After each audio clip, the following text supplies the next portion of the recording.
Good morning.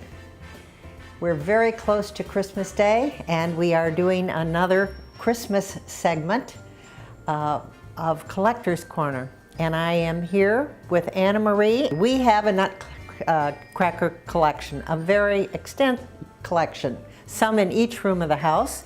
And how did this all get started? When I first saw my first Nutcracker ballet in New York City Center, when Balanchine was still in charge, and I remember Jack D'Amboise was the principal dancer and Allegra Kemp. I cannot find the playbill, but I had a fear. But I was interested in the movies, I was interested in the ballets, but I didn't do anything until I went to Macy's one day, Christmas time, and I said, I want to have a Nutcracker. And that over on the little hutch or break front is up there is my first Nutcracker. Good.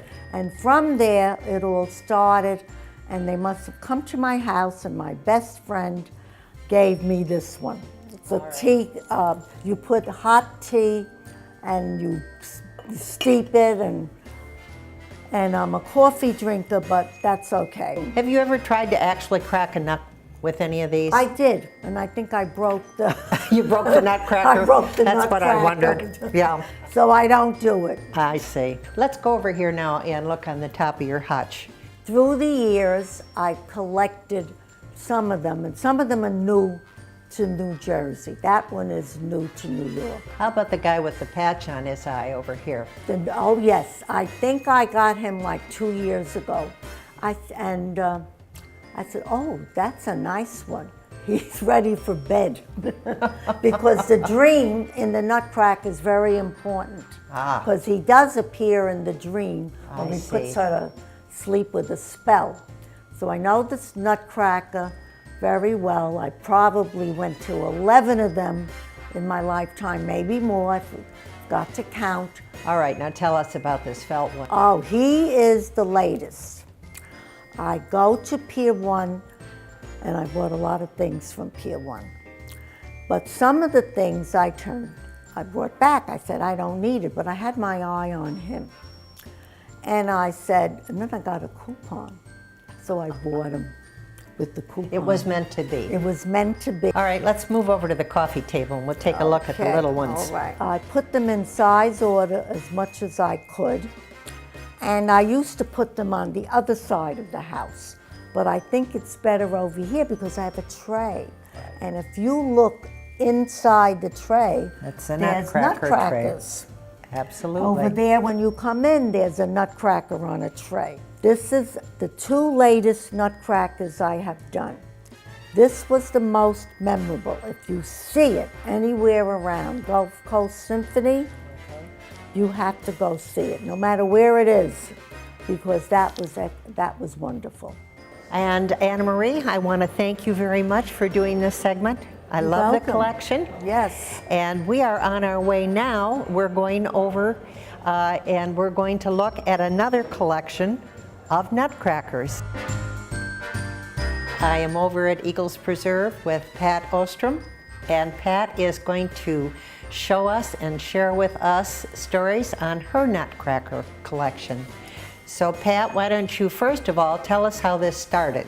Well, this kind of started because we moved down, and the first Christmas we had down here, I had no Christmas decorations. They'd all been left up north. And so I went to Kmart and I bought a little 4-foot tree, and then I bought the first of my larger Nutcrackers that are here. And then it started the whole ball rolling about finding new Nutcrackers each year. And for the first couple of years, they were rather generic, but then I decided that they had to have a meaning, that all of them were looking too much alike. So each of my Nutcrackers has a story behind it. For example, my husband and I loved going to Maroon 5, Lady Gaga, all the concerts. So I got a rock star for one of those years. And then I worked for a charity, and I had an event for 500 people, dinner, and it was a pirate theme. So I found the pirate. My favorite is me as a teacher. And I loved Cinderella, and this is as close as I could get to Cinderella. And then I have had a friend who is now deceased that wanted me to have the riding horse, and they come in all different sizes. This is my sort of son, a very good friend, who is a firefighter. And this is this year's. I went on a cruise, and so that's the captain of my cruise ship. And I would always wish for, I don't know if you ever see them on the TV, these really big ones in the background on the TV programs.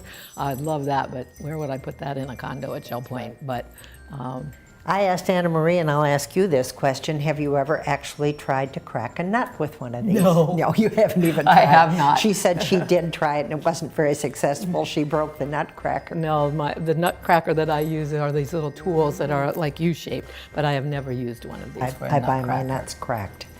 Now this is my smallest guy. He's actually a box that you can open up. I don't know what would ever fit in there, maybe a ring or something, but that was given to me by a neighbor.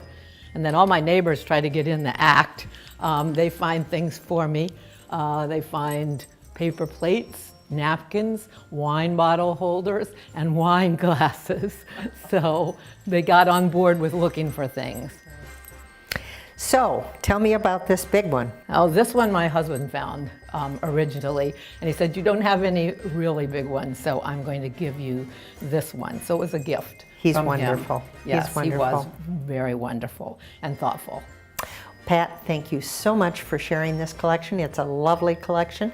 Your home is beautiful and beautifully decorated. Thank you. I have fun taking them out each year and thinking what they all represent. Well, happy holidays. Thank you, you too.